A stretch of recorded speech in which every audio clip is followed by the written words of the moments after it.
Hi, everybody. Welcome. I'm Danielle. I'm an educator at the Tenement Museum, and I'm joined by Ben Wilson, author of Metropolis, A History of the City, Humankind's Greatest Invention. Ben Wilson has an undergraduate and master's degree in history from Cambridge. He is the author of five previous books, including What Price Liberty?, for which he received the Somerset Maugham Award and the Sunday Times bestseller Empire of the Deep, The Rise and Fall of the British Navy. He has consulted for various TV history programs and appeared on TV and on national radio in the US, UK, and Ireland. He has written for The Spectator, The Literary Review, The Independent on Sunday, The Scotsman, Men's Health, The Guardian, Online, and GQ. And we are so happy to have Ben with us tonight. Hello, Ben. Hi, nice to see you. Nice to see you too. How are you doing? Very well. Well as can be expected at the present moment, but yeah, soldiering on. Understood. Writing, reading, doing all the things we should be doing and behaving oneself. Fantastic. Yeah, I've been spending a good amount of my last little time reading your book and enjoying making my way through cities from 4000 BCE till today, which makes me think about sort of what drew you to write a book about cities. What was it about cities that captured you? Well, as a historian, I've always been involved one way or another in very urban issues. I think the genesis of this book went back to my previous book I published a few years ago, which was called Heyday, which was about the way the world changed and sped up in the 1850s with new technologies. And that book seemed to crystallize around a few cities, and I became very interested in the idea of global cities and places that were sort of hinges and nodal points in moments of global history. And it kind of, the more I kind of unpacked that idea, the further I went back in time, and the more I wanted to understand what cities were and what functions they performed. I just kept going back and back and back and sort of peeling back those layers, and then that was the genesis of this book. Was, came from those ideas and those kind of that inspiration of interactions across big distances, and the city seemed to be a very good place to tell history from, and to sort of acknowledge the place and the power of cities, and to put that at the foreground of history. I saw that as a really interesting way to go, and it just became a sort of all-consuming, really interesting project to get involved with. And it's been such fun writing this book. Yeah, that's such an interesting way of thinking about it, and bringing sort of what is the lens that you're using to talk about history, and by choosing the city, what is it that then is happening in that way? Sure. And sort of going on that, I know you were talking about sort of peeling back layers and going further and further back in time. How did you choose the cities? Were there certain criteria that they needed to meet, or what was it that drew you to the cities that you chose? Some were obvious. I mean, starting where I did with what's regarded as the first city, Uruk, which is in present-day Iraq, seemed to be the perfect place. And almost that chapter, which kind of opens the book, is almost like an overture to the book, because it even in doing the themes of that city, which is a very long time ago for us, it was a very durable city. It lasted for 4,000 or 5,000 years and thrived throughout that time. And almost looking at the chronology of my book, I realized that if I found the midway point in it in terms of years, I'd arrive at Babylon, which was, in midway through the first century BC. But in terms of choosing the books for the topic, I think there's the one thing I was aware of was the danger of falling into it being a series of histories of the obvious choice candidates for the big best cities. So I wanted to go to the cities that told a story about their time, and best exemplified how urban life was changing, that had the most, that could tell us the most about what those cities were. So they would be the big cities. Obviously Rome or Baghdad at their various times were dominant cities, but I wanted to go away from the kind of telling the story of very obvious choices. So for the Middle Ages, for example, I chose Lubeck, which today is a fairly small German city on the Baltic coast, but in the Middle Ages tells a fantastic story about how cities were changing, and how European cities developed as they did, as small compact cities. Other cities, I thought that London in the 17th, 18th century was so powerful at its time that it told a very interesting story. But like all the cities I talk about in my book, they're not little, mini histories of those cities. They tell a theme about what was happening globally. So it was kind of, those cities were ways into talking about a much bigger global story, but starting at a very local level, but then expanding that out into a much bigger story. And so they take a sort of trend. So we start in Uruk and end in Lagos, which is projected to be the biggest city in the world by the end of this century, with 80 million people, which is a frightening thought. But it's, going from a small settlement in the Middle East to a vast mega city in Africa was telling us a pretty amazing, pretty epic story about our development as a species and our that big story of urbanization. So the cities, yeah, they were ones that appealed to me, or ones I thought would tell that story in the best way, and draw out all those themes that would tell this kind of big chronological sweep that goes back from prehistory to the kind of the state we find ourselves in now. Yeah, one of the things that I thought sort of helped tie everything in from place to place or chapter to chapter was that it wasn't simply sort of a chronology of big cities that you then did sort of a micro history of, but rather had this sort of thematic tie in that sort of makes a larger argument about what a city is or what things are needed in order to be a city. And so I'm curious, from your perspective, what is needed for something to be a city, or what is sort of the main component of a place that helps it to become a city or become something that we call a city? Yeah, good question. It's a question we kind of wrestle with. I think if that problem of definition sort of comes from the very start. How do we determine what the first city is? Almost. When we're looking at sort of prehistory, the end of the Stone Age, the beginning of the Bronze Age, so that what gives the city its kind of definition, I think, is it's centered on a place that's sacred. It tends to have a density. I think urbanization is very much bound up with density of living. It's the complexity that comes with that. It comes, other things that define it at that very early period are written systems, numeracy, currency, a sort of form of social hierarchy comes with it. So what do we see as urban? I think that's a really good question. And I think it's one we should wrestle with now as we're becoming more urbanized.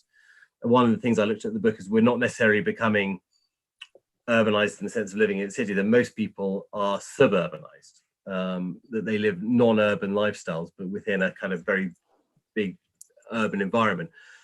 But what I'm seeing as being urban, it's got a lot to do with density, as I said. It's got a lot to do with being in a close proximity to services, to all the things you would need within that area, and to live a kind of lifestyle which is quintessentially urban, which is having it's intimately bound up with the neighborhood, with street life, with the kind of energies that come with that process of urbanization.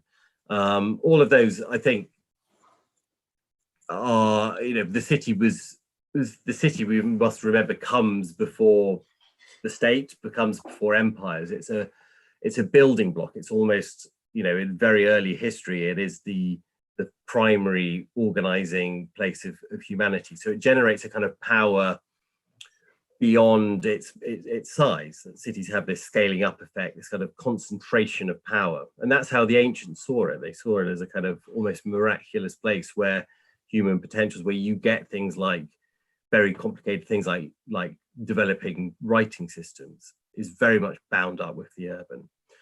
So is power. So is the concentration of power in very small places. So if you're looking for a definition of the urban, I'd sort of almost start at the beginning and say all those kind of things of forcing people into close proximity and into interaction are all sort of signs of the urban, of a city kind of lifestyle, and that manifests itself in many different ways in many different cultures, and is still a question that sort of plagues us today in our sort of our world, which is becoming incredibly urban. We're already a majority urbanized species. By the middle of this century, we will be close to 75% of people living in cities. But then yeah, absolutely. What defines a city? That's something that is not clear cut, and something that we will have to wrestle with, and try and build better cities, because it's something that's sort of become the hallmark of us as people on this planet. And agree, finding ways to recreate the things I write about in this book, which is the sort of the energies, the kind of compact lifestyles, the pressures of cities. How do you wrestle with all those things? Are key questions for us in this very urban century. Yeah, and I'm so glad you bring up those questions, because it's something that we at the Tenement Museum think a lot about, but also throughout your book, I kept coming back to that and thinking about, what is a city and what does that mean and how does that affect our past, present, and future? Absolutely.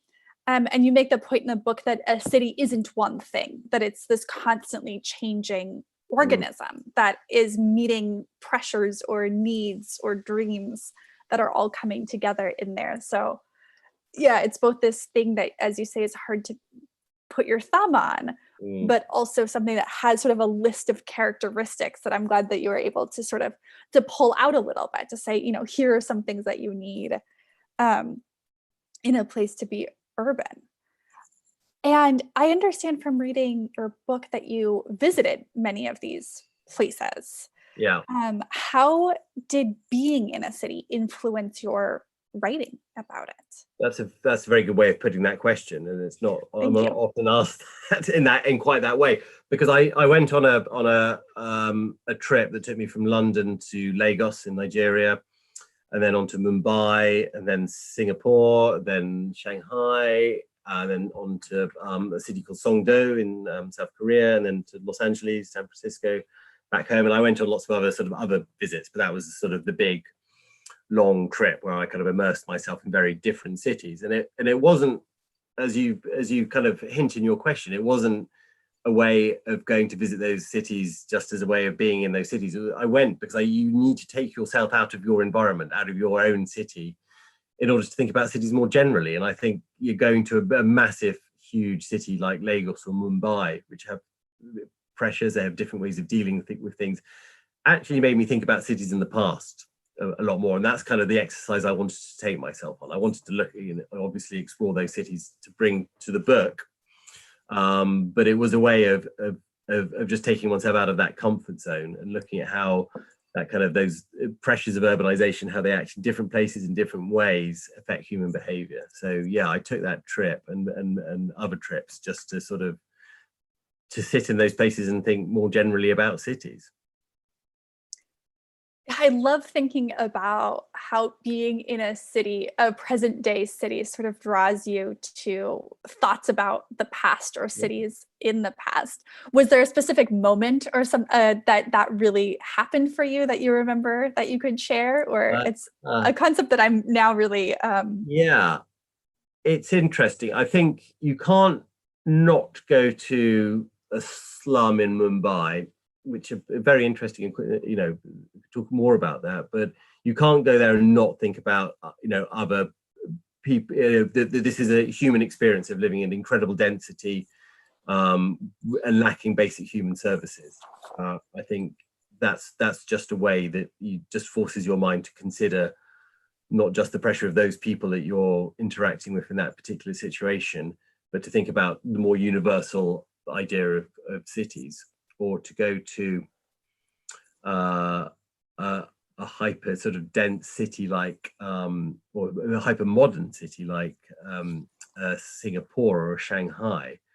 And also then led me to think about the way that we kind of trying to engineer our cities to be almost perfect places, that we try and impose this idea of the ideal city and try and make better people through design, which is a feature that I picked up on in cities throughout history, that we kind of horrified on one level about cities and what they do to us as kind of sort of devouring,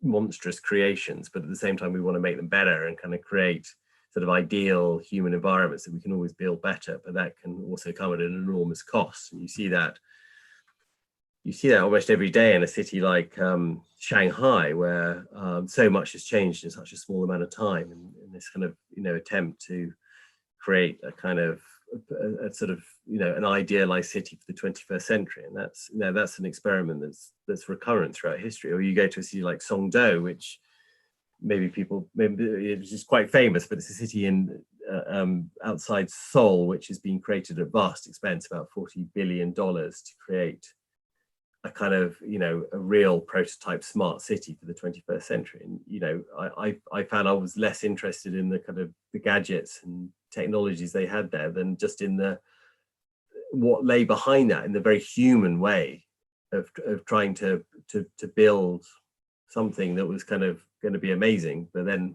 maybe it works, maybe it doesn't work, and looking at that city that has sprung up over the last 10 or 15 years and kind of looking ahead to the future, that cities aren't just about their buildings, they're about the people that inhabit them, and imagining what would happen to this kind of very idealized, shimmering, beautiful, smart city sure, the designers have one idea of what that city will look like, but it's really when human beings use it, inhabit it, and history sort of exerts its force, and you go through disasters, triumphs, all those kind of things, and things get repurposed and rebuilt, and you get that kind of layering of history that builds a city up from the ground up. And that's a human story. It's not a story of builders and planners. So it's quite exciting to be in a city that was brand new and to think, those things will change.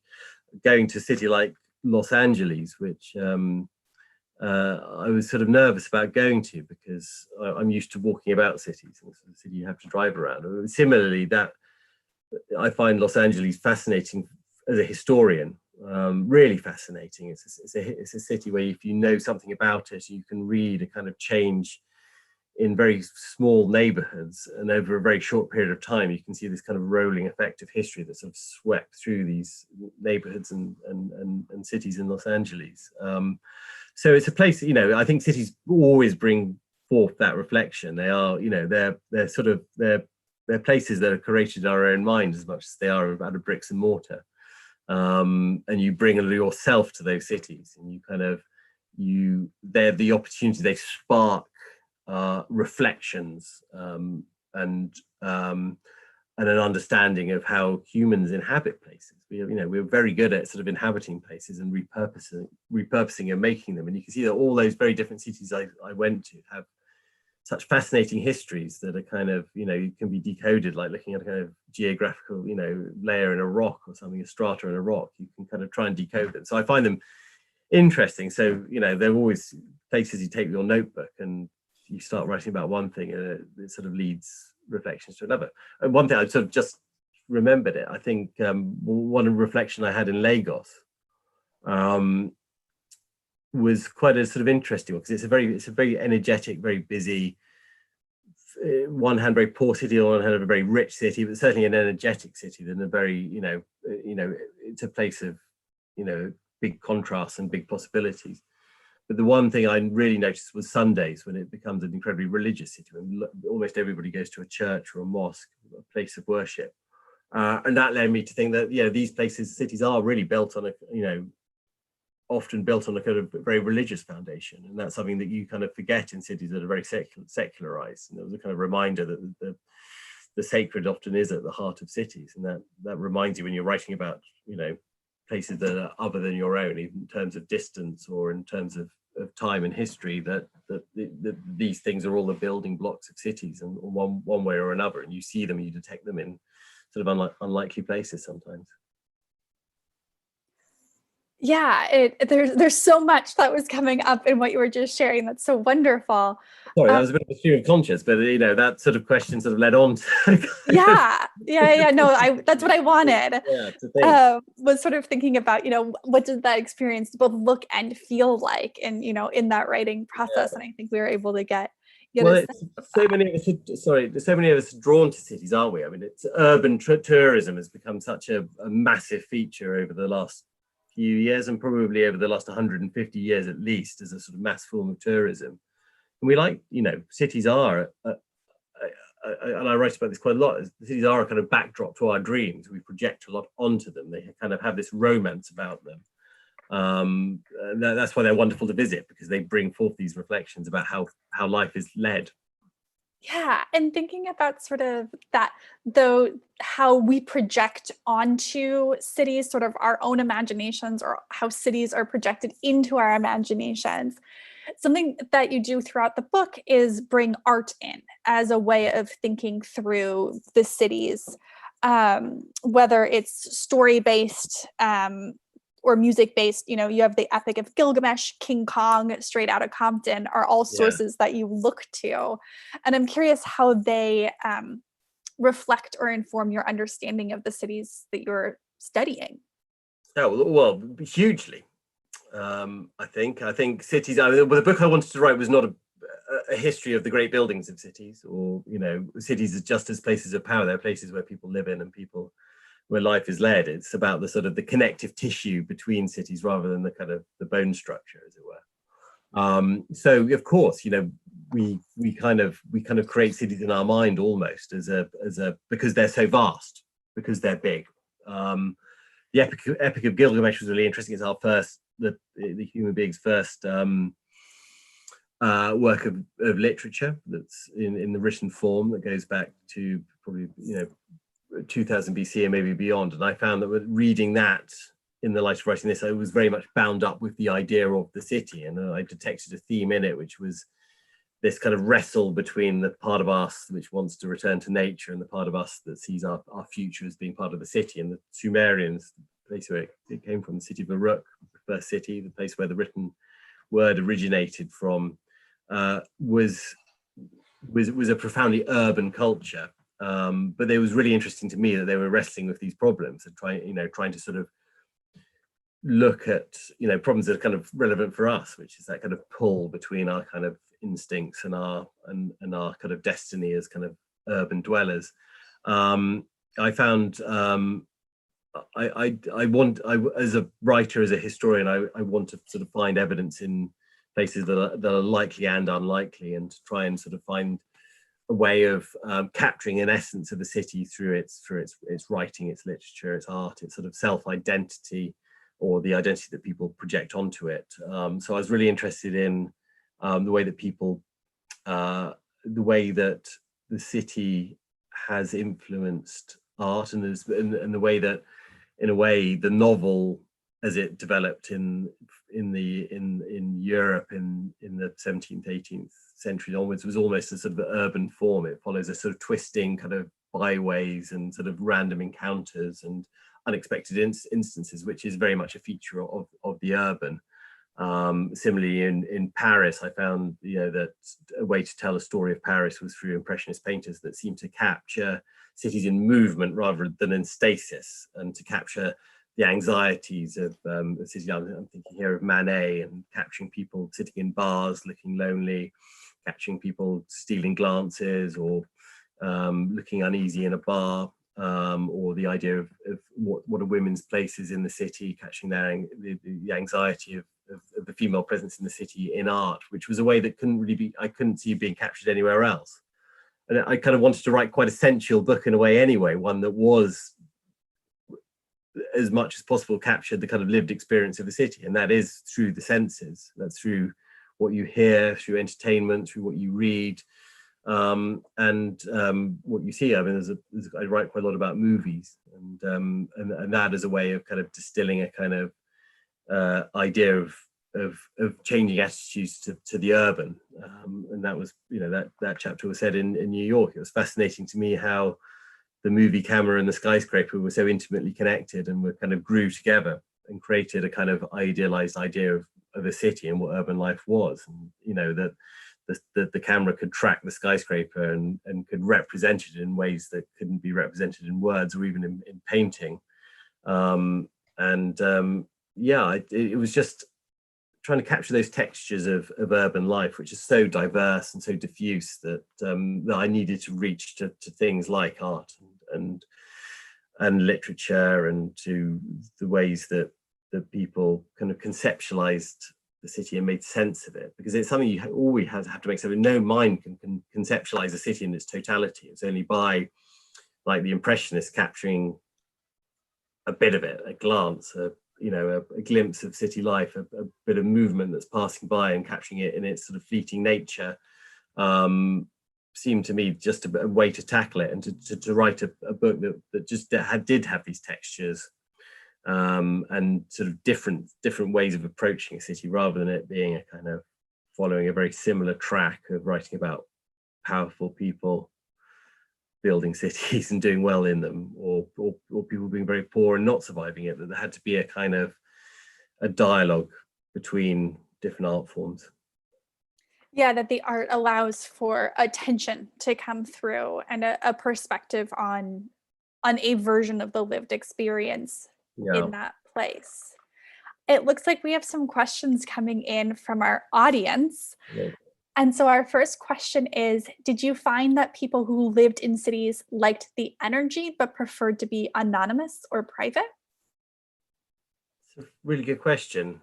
I think, I mean, one of the great things that cities does give us is simultaneously experiencing privacy and publicity, or being a public person and a private person at the same time. The great thing about privacy that the city affords, or the anonymity it affords, is that you can kind of develop your own lifestyle, your own sexuality, your own kind of form of identity. That's always been a very big draw to the city, even going back to ancient times, when cities did sort of provide a kind of, you know, brought a lot of anxiety that people could sort of melt into the crowd. And I think, I mean, that's part of what I write about in just skipping forward a long way, about the Impressionist painters in the 19th century, which was, they captured exactly that kind of ability to sort of slip in and out of anonymity into the public life, to be part of the crowd, to be a participant in those energies of the city, but also at the same time to then slip back and be the observer and watch and take in the spectacle of city life, and that kind of entertainment, that kind of, you know, that constantly unfolding theatre of urban life, which is so intoxicating. You can be a part of, or you can slip out of as well. And I think urban life does give you that chance to cross those boundaries quite effectively. I hope that was answering that question. I think so. Yeah, and thinking about how somebody is able to move in a city between the public and the private, and that maybe it isn't one over the other, but that ability of movement, would you say? Yeah, and sort of, yeah, to be able to traverse those boundaries almost sort of seamlessly, to, you know, to be a participant. I mean, psychologists in the late 19th century worried that people were going to be crushed by the city, that they were drawing into themselves, and you either participated in the city and it kind of crushed you by its kind of sheer energy and volume and capaciousness, and that people would withdraw and become sort of crushed by it because you couldn't take in the senses. But actually, what, you know, the people who wrote about this is why art is a good way to do it, because people who were writers about the city, or artists of the city, or musicians of the city, knew this fact better than psychologists, in a way that you can be both. You can be a participant and you can be an observer, and you can flip between those two things really easily. And I think that's one of the great things about city life. It can be crushing. You know, the alienation of cities is a real, you know, is a real thing. And city life isn't for everyone. And, you know, people have always throughout history tried to escape the city, and have seen it as profoundly unnatural, or something that has to be suffered for a while before you can escape. Those themes are pretty constant. And there's other people that really embrace that, the anonymity that the city brings you. It's a kind of freedom, and it's a freedom that people like, you know, Virginia Woolf, so beautifully writing about the city as a woman, the ability just to melt away and not have the expectations that society heaped on you, if you could have that freedom. And that's quite a, you know, her writing about the city and walking in the city is pretty amazing from that point of view. And it's, you know, you search out these things as and when you come. I hope that kind of answers that question. Yeah, thank you. Our second question is, I'm curious, how has writing this book impacted your thoughts on how cities might change or not change in the wake of the COVID pandemic in the future? That's the big question, Right? Yes, I mean, I have. I can't, you know, one has to think about. I mean, that's a very big question. So writing the book, I was constantly thinking about the future of the city, how, you know, in this intensely urban time, and a time where cities are under a lot of threats. COVID is just one of them, right? You know, the cities are at the forefront of climate change. The biggest threats. Most we've chosen to settle in the places which are near coasts and places that are very vulnerable to climate change. So one of the problems, as I saw it, was that whilst population of cities is growing enormously, the footprint of cities is growing even bigger. So we've got a big problem on our hands. So thinking about the future was important.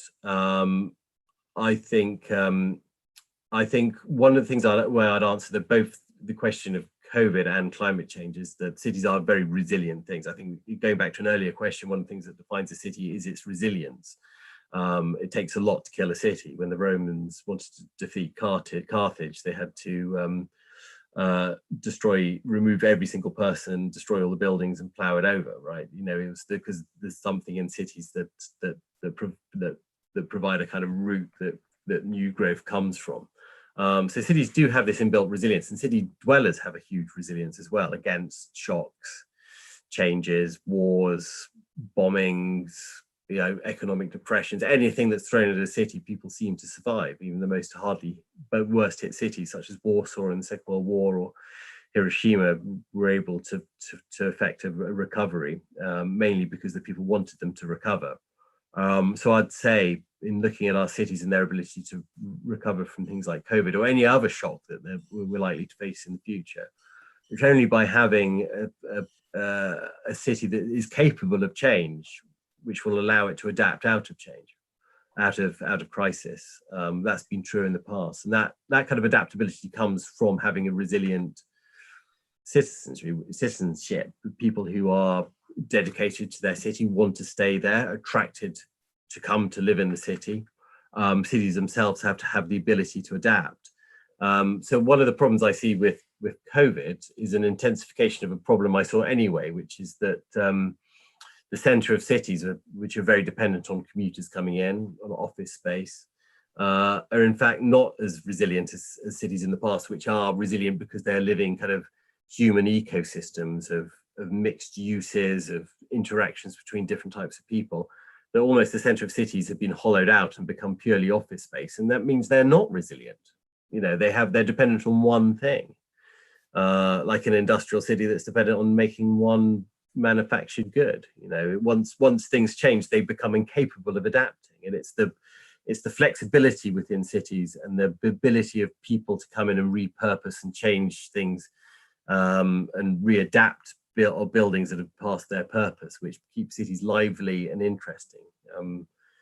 You could look at your own city, New York, how that changed after a period of deindustrialization in the 1960s and 1970s and faced near bankruptcy. It was the repurposing of former industrial sites that arguably gave New York a huge amount of vibrancy to continue to adapt and to repurpose itself as a cultural and artistic center. So I'd hope that in the wake of COVID, based on the history of cities, that one would back them to bounce back pretty well from this, but only if they're allowed to, only if there's an ability for them to repurpose themselves and find new ways. And I think there's a sort of deadening effect when cities become overplanned, over kind of determined from the top. So that's kind of how I'd, as a historian, I'd try and answer that question, which is if to look back at the kind of the numerous disasters of disease and squalor and devastation that cities have suffered in the past. So they are capable of recovery, but they only recover because they're attractive places to come to, one way or another. Thank you. Another question has just come in. In the course of writing the book, was there a way in which you found modern and ancient cities or city dwellers to be alike that you didn't expect? That's a really good question. I found, looking at a city like ancient Rome, where the majority we think of kind of ancient Rome as a sort of city of marble and splendor and great buildings and things like that. But most people lived in terrible squalor and in buildings called insularia, which were like high rises where people were quite closely packed together and paid exorbitant rent and to live in very small spaces, which sounds pretty familiar for the for the modern world. But what the city gave them was this immense sense of belonging through public institutions such as bathhouses, these enormous, ornate, luxurious bathhouses, which were open to all parts of the population, or to the great stadiums and amphitheaters. What was sort of, what is the attraction of cities? Cities are attractive. Big cities, big metropolises are attractive primarily to young people, creative people. The cities are only ever replenished by people coming to them, by migration, and by young people, and that the compensations are to live in, to have a kind of connection with the urbane. And for the Romans, that was bathing. It was to feel like you were part of the public life of the city, to have that kind of sort of sociability through a kind of experience that could only ever really be experienced could only be fully indulged in the city. So I found people living in cities where there was a similar characteristics I found, which were cities have always been places that have needed migrants and young people. That's a very common characteristics, whether it's an ancient Athens or even the first city of Uruk or Rome. There were places that were continually sort of sucking in people because of the opportunities they offered. And they offered a place to reinvent oneself and to go beyond the sort of hierarchies of where people originated from, or the kind of the structures of family life or of older society. So there was that, always that that sense that cities offered people a sort of freedom, and even amongst sort of the sort of difficult nature of the city, that it was a sort of unique experience. Especially big cities gave you this kind of sense of excitement and desire to be there. That's very common. I also, how else would I answer that question?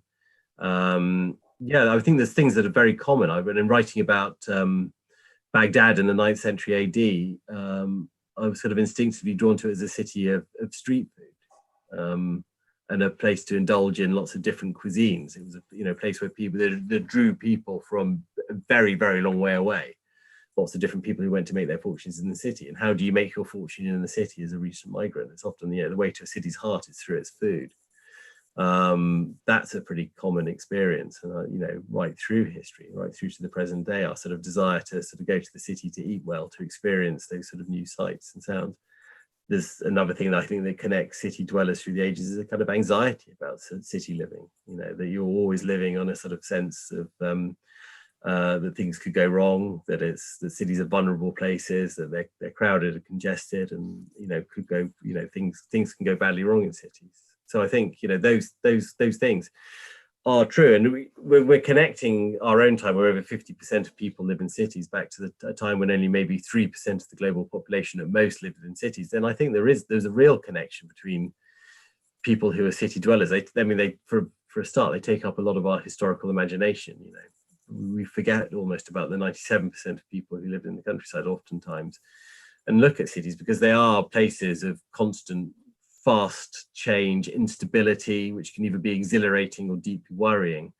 So those aspects of the kind of the urban experience are really common throughout history, and there's a real thread, I think, connecting people in the very earliest cities to people now. And they're those things I said, it's sort of being kind of slightly intoxicated by the splendor of the city, but also slightly kind of alarmed by the cauldron effect of living in a city. They're all really common, and the experience of living with others and other kinds of other people who are unexpected, and the unexpected spontaneity of the city is constant throughout history. And I kind of almost conclude the book by saying that there is that connection between the first city dwellers in Uruk and the dwellers in a huge mega city like Lagos. That you go to the city and you have to try and prosper and be ingenious, show sort of qualities of ingenuity and survival, because they are harsh and very merciless environments, cities.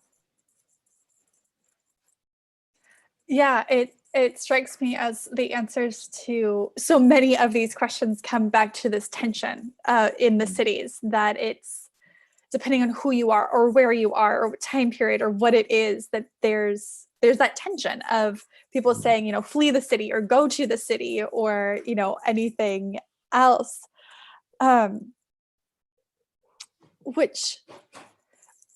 So I'm thinking about sort of who's living in cities, right? And so how do we write about them? On page 61, you say, Babylon had the misfortune to be immortalized by one of its many captive populations. Yeah. And the first thing that came to my mind was, what good fortune for me, though, Right. that I get to hear from that population. Yeah. Which, so whose accounts are you most in search of, and how do you balance these different perspectives in a city where there's so much? Exactly. Well, somewhere like Babylon's a very good example, because it's sort of, this history was written by two people, and it was written by the Jewish captives who were taken there, and it becomes a huge sort of part of the Bible, was that experience of captivity in a very alien, a very kind of crushing city. And then you get the ancient Greeks who write about Babylon and see it as a kind of, as the enemy, as a kind of, oriental, despotic, awful kind of city. But how do you write the truth? I mean, part of it is the archaeology. I mean, this was a huge, it was the biggest city of its time, the biggest city that had ever been when it existed. Vast city of maybe, 250,000 people who came from very, very diverse, different backgrounds. And what we know about cities, they function, they provide lots of different lifestyles. One perspective saying, and this is the most sinful city that ever lived, is probably unlikely to be completely true. And probably more likely to be like every other city, which is full of vice and virtue.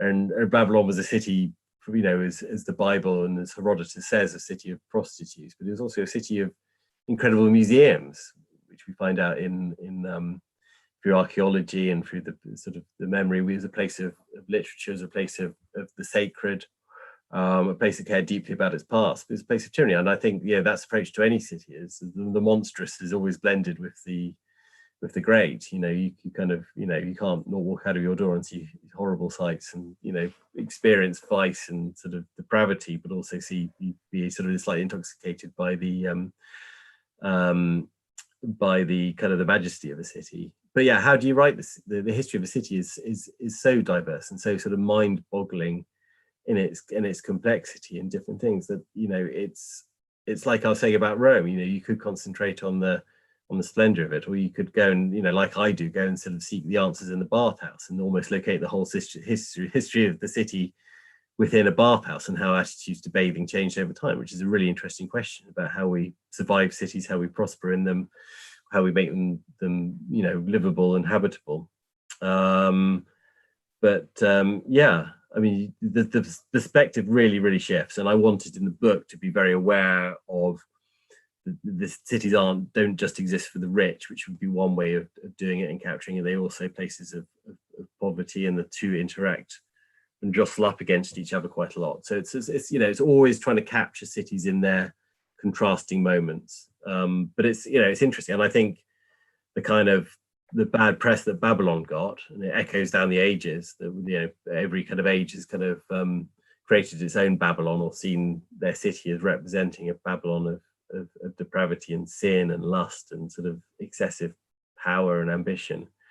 That deeply implanted in our sort of cultures is this sort of horror of the city, and it really has coloured our attitudes to the city, and you find it reflected again and again through history, through religious feelings towards cities, especially in the Judeo-Christian traditions, that the city is the place of mankind's fall. It's kind of rebellion against God. But you find it in more secular writing and through the Romantics and through into science fiction, film noir, all sort of repeat the motifs of Babylon and this kind of soul destroying city. But that's always tempered by judging who people are, what their perspective is. And the most sort of reliable accounts are the ones that kind of go, this is horrible and great at the same time, which we kind of all feel about our cities, I guess. Yeah, I feel that way about my city. And I think that goes well into this next question that we have from another viewer, which is wondering about income inequality in cities. Do you think income inequality deteriorates cities more than rural or suburban areas? Does it push people to cities? Does it change the relationship with migration? So there's a lot going on there. A lot going on there. So can you repeat the beginning of that question? Absolutely. Yeah. Wondering about income inequality in cities. Do Yeah. you think income inequality deteriorates cities more than rural or suburban areas? Okay. It's an interesting question. I mean, all cities are have been incredibly unequal. And in a way, I mean, if we're going back to tensions, the tensions between the kind of incoming poor groups and rich groups has made cities quite energetic. I'm not trying to celebrate or romanticize poverty, but you find enormous contrasts in cities. But quite often, it's that cities, the poorer parts of cities, the poor people who come to cities are often the most entrepreneurial, and you find a lot of innovation that comes out of that experience of trying to kind of crawl your way up through the city. I'm thinking of, well, there's lots of examples of that. You could think of the emergence of hip hop in the 1970s and 80s, and comes out of urban depravity and is now deprivation, I should say, now comes as is one of the sort of biggest cultural forces on planet Earth. You find, in Lagos, in Nigeria, the Nollywood, which is probably the second biggest film industry in the world, came from the streets of a very particular part of the city, as a kind of as a sort of entrepreneurial way out of poverty. Similarly with Nigerian hip hop, for that matter, which is now becoming a pretty big global force. So cities do have vast amounts of inequality, and they're not to be celebrated, but they are sources of the city's energy. That's certainly true. Is it more apparent than in certain urban areas? Does it have a worse effect? I think it kind of has a worse effect in suburban areas, because it doesn't, what cities give, or dense urban cores give people, and who've given them, the poorer groups throughout history, is an immense form of solidarity.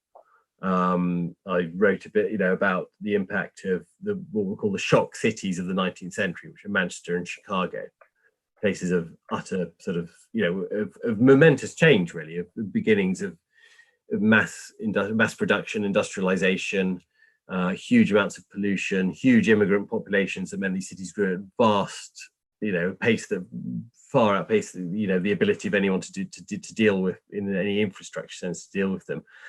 So you found, huge areas of poverty, but you also I found it within those cities that they were often represented by sensationalist writers, people who wanted to sort of exaggerate the squalor, and saw them at a moment in time when they were shock cities, when they were dealing with this kind of unprecedented form of industrialized urbanization. But what you find in both cities, both Manchester, England, and Chicago, is a culture of solidarity amongst the working populations of those countries, whether they were, immigrant groups of Irish or Germans, depending on the city, or of, the industrial working class of whatever description, was that they were able to organize very effectively to demand labor rights, to protect their cultures if they were, came from particular, countries in Europe, if there were those kind of immigrant groups. So you get, within urban areas, the chance of kind of self-help, and the kind of an association of people to provide mutual savings trusts, industrial protection, gyms that were founded by people that kind of maintain and nurture their culture and provide a springboard for moving up in society if it works. And both cities, Manchester and Chicago, had a huge effect on the politics of both their countries, especially the working class parts. Had a big impact on developing kind of working class cultural things that entered the mainstream, such as in Manchester, associated soccer. Some of the great English football clubs from Manchester come from the working class things that sort of took over from the more organized middle class and upper class sporting things. Chicago similarly with baseball. These are artifacts of working class culture that enter the mainstream. So there's a way within cities that you can form those cohesive groups. In suburban places, by contrast, poverty seems to have a much more pernicious grip that is much harder to deal with, because it is much more, by its nature, more diffuse, spread out. It's masked by a kind of, suburban gentility, perhaps, that a lot of problems that used to be associated with the inner cities are now associated with suburbia. So I'd say that the chances of surviving within a big metropolis are probably perhaps easier in the center, where people can form these groups of solidarity. I saw that in Indian cities, African cities. I've seen it around the world, where people can recreate a form of community in cities. I see it less in suburban areas, where poverty can really deprive an area very quickly, and the solutions are much harder to find.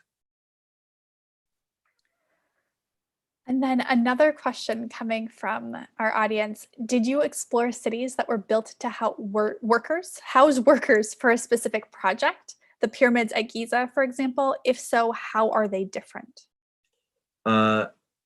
No, I didn't. Egypt wasn't a big part of the book, because I concentrated more on Mesopotamia. In any case, I mean, it would be hard to sort of trace exactly what those cities were like now, especially by visiting them. I think there are certain, I mean, cities are, as much as we celebrate cities, they were, places like Uruk, where the written word came from, and ideas about money and accounting, were also places where slavery emerged, war and tyranny. So reconstructing the lives of those people is much harder, of cities that were constructed for that specific person. So no, I haven't visited a city like that, that, I think, they're probably quite rare in human history, the cities were sort of constructed for that exact purpose. Yeah, absolutely. Something that has come up in our talk tonight and also throughout the book is sort of the importance of forced interactions among people, which I think was something you were just speaking to in one of the previous questions. And why do you think that forced interaction between people is so important for the energy of a city?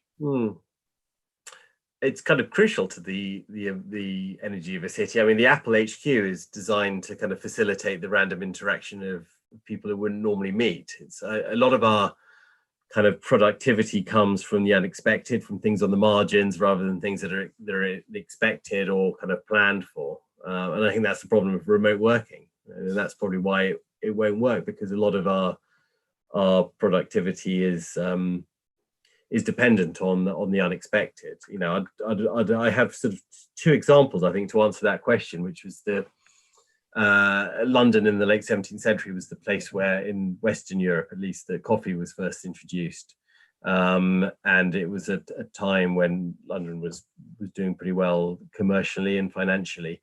But you suddenly get this explosion of coffee houses, a brand new drink, brand new beverage, and a new kind of space in the city in which to enjoy it. And they quickly became places where news was digested, news was quite a new commodity for people to be sharing. And suddenly you get a place where people are interacting. You get a new kind of informal space where people come together and meet at a time of kind of big changes in capitalism, really, in the way that finance operated, insurance, things like that. And it happened because people were able to meet and interact in an informal setting. So you had scientists that met businessmen, that met writers, that met artists and travelers, merchants, makers of craft instruments. So these people were brought together in a dynamic interaction in a way that was unplanned, was spontaneous. And it's called a kind of, we talk about it now, we call it now a clustering effect, where people need to be together to exchange ideas in a kind of, especially in a knowledge economy, that you need people exchanging ideas, and you need competition within a small area. So you find certain businesses need to cluster, and it's because they need to interact in a way that is not structured in the normal way of an office space or a kind of a classic building. So we tend to find that productivity is increased by density, is magnified by density. That's really important.